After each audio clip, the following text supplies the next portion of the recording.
Bueno, ahora vamos a hablar entonces de los trastornos ya como tal del potasio, empezando pues con la hipercalemia. En la hipercalemia digamos que ya no hay tantas cosas y así fórmulas o algo por el estilo que haya que conocer, a diferencia de lo que fue hiper e hiponatremia. En cuanto a la fisiopatología hay que saber que pues como tal la concentración del potasio en la sangre depende principalmente de cuál es la concentración que hay a nivel intracelular. Como todos sabemos, el potasio es el principal ion intracelular que tenemos en nuestro cuerpo, y también las afecciones renales, ya que dependiendo de la funcionalidad del riñón podemos estar excretando o absorbiendo más potasio del que deberíamos. Por lo tanto, pues las causas de hipocalemia van a depender de estas dos alteraciones, que haya un shift intracelular, es decir, que todo ese potasio que hay en el intracelular salga hacia el espacio extracelular, perdón, que usualmente se relaciona con afecciones agudas, y que haya alteraciones en la funcionalidad renal, donde haya un aumento como tal en la reabsorción del potasio o una disminución en la excreción del potasio que lleve de forma crónica usualmente a una hipercalemia. En cuanto a las causas que generan que el potasio salga de las células hacia el espacio extracelular, tenemos las siguientes. La primera es la pseudohipercalemia. La pseudohipercalemia básicamente se relaciona con un trauma celular que ocurre cuando se da la toma de la muestra sanguínea o un mal manejo de la misma, que genera una hemólisis dentro del tubo de ensayo, y por lo tanto pues todo ese potasio que tenía en el interior del glóbulo rojo queda en el líquido extracelular y se cuantifica como si fuera parte de la sangre del paciente de forma falsa. Otras causas está la trombocitosis o leucocitosis, también se pueden asociar con pseudohipercalemia. La acidosis metabólica, en el video de gases arteriales y fisiopatología de trastornos ácido-base, veíamos que usualmente la relación es al revés, ¿no? Primero hay acidosis, veíamos que precisamente las relaciones en esta dirección, perdón, que siempre hay una acidosis metabólica y esta suele llevar a una hipercalemia, que rara vez es al contrario, donde la hipercalemia lleva a la acidosis, lo cual sí podía ocurrir con la hipocalemia y la alcalosis. Entonces aquí lo que podemos tener es que como tenemos acidosis metabólica, habíamos hablado de que hay unos intercambiadores a nivel de todo el cuerpo entre hidrogenión y potasio, es decir, todo el cuerpo regula la concentración del hidrogenión en relación con el potasio. Es decir, que si yo quiero ingresar hidrogeniones a la célula tengo que sacar potasio, y lo mismo pues en el sentido opuesto, o sea, si quiero sacar hidrogeniones tengo que meter potasio, o si quiero meter potasio tengo que sacar hidrogeniones. Entonces, en este caso, cuando tenemos una acidosis metabólica, el cuerpo lo que hace es tratar de sacar esos hidrogenados de la sangre, para lo cual los ingresa a la célula, y esta en intercambio o en recambio lo que hace es sacar como tal potasio hacia el espacio extracelular. El déficit de insulina también se relaciona con hipercalemia. La razón de esto es que la insulina es un modulador aloestérico de la funcionalidad de la bomba sodio-potasio ATPasa, es decir, la insulina potencia la actividad de la bomba sodio-potasio ATPasa. Si yo tengo un déficit de insulina como tal, lo que ocurre es que no actúa bien la bomba sodio-potasio ATPasa, y si recordamos, pues esta es la que se encarga principalmente de mantener el sodio con una concentración elevada a nivel extracelular y el potasio con una concentración elevada a nivel intracelular. Como eso no ocurre, todo este potasio que debería entrar por actividad de las bombas sodio-potasio ATPasa se queda afuera, y por ende pues se genera la hipercalemia. En cuanto a los beta bloqueadores, más o menos la actividad adrenérgica ejerce el mismo papel de la insulina, es decir, la actividad adrenérgica modula la actividad de la bomba sodio-potasio ATPasa, y por lo ende, si tenemos bloqueadores de la actividad adrenérgica, como son los beta bloqueadores principalmente, pues va a haber una disminución de la funcionalidad de la bomba sodio-potasio ATPasa. Otra etiología, el catabolismo tisular, en donde pues hay una ruptura tisular descontrolada, una apoptosis, una muerte celular descontrolada, y todo el potasio es liberado hacia el espacio extracelular, y por ende se genera la hipercalemia. Ahí tenemos pues la rhabdomiólisis, la hipotermia accidental, los traumas, los síndromes de lisis tumoral, etcétera. El ejercicio, usualmente cuando se asocia algo más, se puede relacionar con hipercalemia. La parálisis hipercalémica periódica, que se relaciona en ocasiones con trastornos tiroideos, y otros ya relacionados con medicamentos, por ejemplo la succinilcolina, que se podría relacionar con la hipertermia maligna y demás. Transfusiones también se han visto relacionadas. Por el otro lado, habíamos dicho que se podían deber alteraciones en la concentración intracelular y alteraciones como tal en la funcionalidad del riñón. Cuando hay una disminución en la excreción renal, se asocia principalmente a una disminución en la secreción de la aldosterona. Aquí podemos estar hablando de un hipoaldosteronismo hiporreninémico, de algunas drogas que inhiban la funcionalidad del eje renina-angiotensina-aldosterona, como los OLIS-IECA, los AINES, etc. Puede haber también una disminución en la respuesta a la aldosterona por diuréticos, o ya por cosas más raras como alteraciones genéticas del ENaC o acidosis tubular renal voltaje dependiente.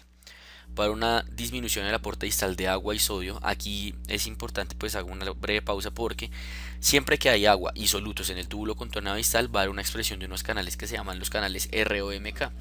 Estos canales ROMK son los que se encargan principalmente de la excreción del potasio a este nivel como tal, pues de la nefrona, que es la unidad funcional del riñón. Cuando hay una disminución del aporte de agua y de solutos, usualmente relacionado con una disminución de volumen circulante efectivo, como sería por ejemplo una falla cardíaca, en estos casos no va a haber una expresión de estos canales ROMK y por ende el potasio no se excreta en la orina como se desearía que se hiciera. Entonces se genera una hipercalemia. La falla renal, sobre todo en estadios iniciales, se relaciona con la parte de la hipercalemia.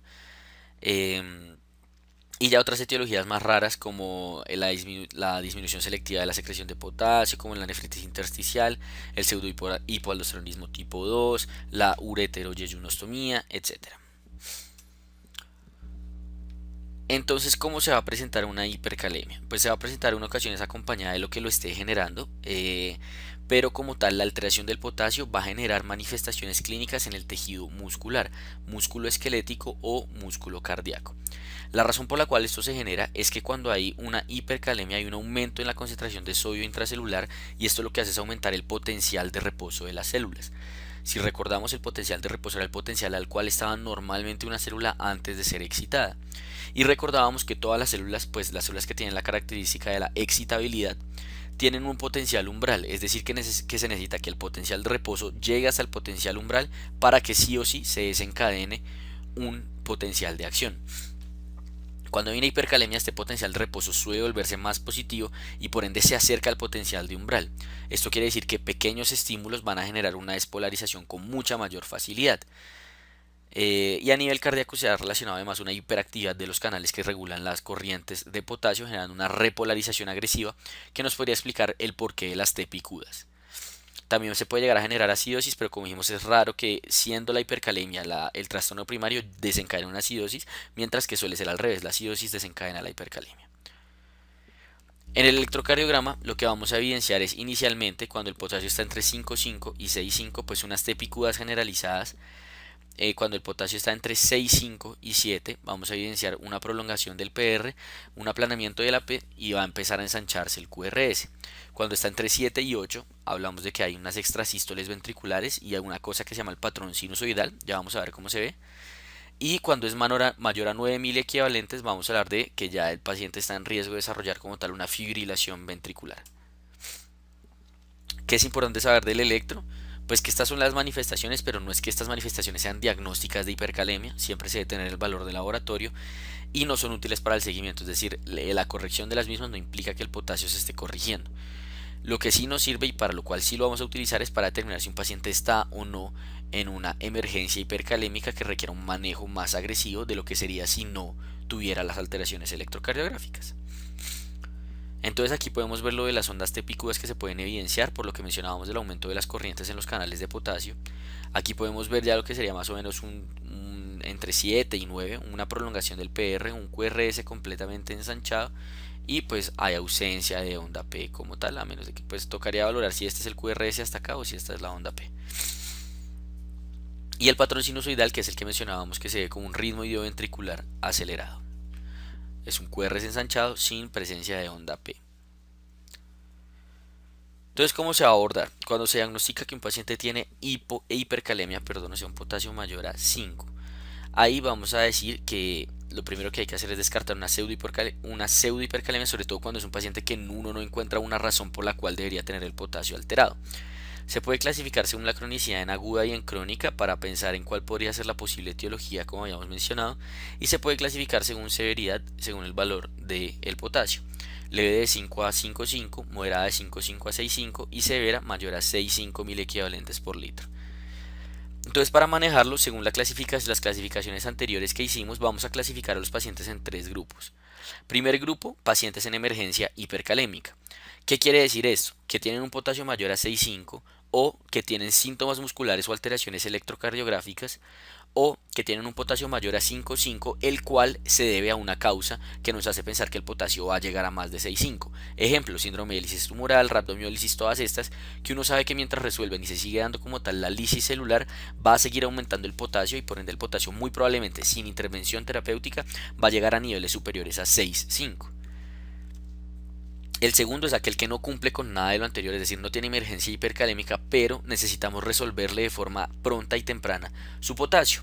Entonces ahí vamos a hablar de los pacientes que están en hemodiálisis fuera de su horario de diálisis, pacientes con alteración en función renal y, muy importante, los pacientes quirúrgicos, pues no se va a poder llevar un paciente a cirugía que tenga un trastorno en el potasio.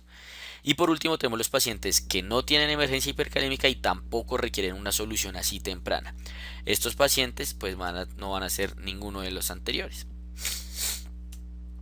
Entonces, ¿cómo se va a manejar la emergencia hipercalémica? La emergencia hipercalémica, su manejo tiene como 4 principios, que se podrían agrupar en 3, pero 4.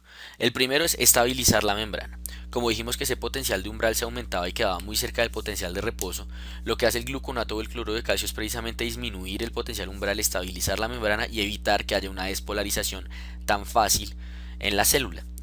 Entonces van a actuar como estabilizadores. Se pueden dar usualmente 10 cc de solución al 10% y se repite la dosis cada 30 a 60 minutos según la necesidad. Por otro lado, podemos dar algo que nos ayude a excretar el potasio. Aquí tenemos principalmente los diuréticos, que sobre todo cuando no hay alteración en la funcionalidad renal, y cuando hay alteración en la funcionalidad renal se pueden dar los cationes intercambiadores gastrointestinales. Son unos cationes que lo que se encargan es de quelar, por así decirlo, de unirse al potasio y evitar su absorción. Tenemos además otros dos que vamos a mencionar que se podrían agrupar en uno, que son los que generan un shift intracelular, es decir, los que meten el potasio hacia las células. Tenemos lo que se llama la solución polarizante, que es la asociación de insulina con glucosa. Como vimos que la insulina era un modulador de la función de la bomba sodio-potasio ATPasa, pues podemos decir que si uno le pone insulina al paciente va a generar que el potasio ingrese a la célula y por ende va a bajar la hipercalemia. Se suele dar 500 cc de dextrosa en agua destilada al 5% con 10 a 20 unidades internacionales de insulina, y esto va a disminuir aproximadamente 0,5 a 1,2 miliequivalentes por litro el potasio. Y el otro que nos va a ayudar para meter el potasio a las células van a ser el otro que dijimos que modulaba la función de la bomba sodio-potasio ATPasa, que es lo adrenérgico. Entonces los beta-2 agonistas. Los beta-2 agonistas hablan de un albuterol en presentación intravenosa o un albuterol nebulizado, y también se puede dar incluso salbutamol en algunos casos. Va a reducir más o menos 0,5 a 1,5 mil equivalentes por litro el potasio. El bicarbonato realmente no hay una indicación clara, algunos hablan de un pH menor a 6,9 o a 6,8, pero realmente eso no tiene mucha evidencia. Entonces esta va a ser como los pilares de manejo de un paciente con una emergencia hipercalémica. Cuando no está en emergencia pero requiere una solución oportuna, es decir, los que habíamos mencionado de quirúrgicos, alteración de funcionalidad renal y demás, si el paciente es usuario de hemodiálisis, pues se le hace su diálisis.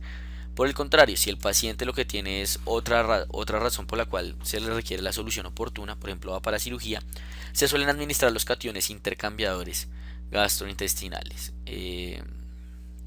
Bueno, ya está el pantiómero, que se me olvidó mencionar que era el principal intercambiador. Y por último, cuando no requiere solución oportuna, se puede hacer un manejo etiológico, una mejora en la dieta disminuyendo la ingesta de potasio, y pues en ocasiones se puede hacer uso de los diuréticos o los cationes intercambiadores. Y ya.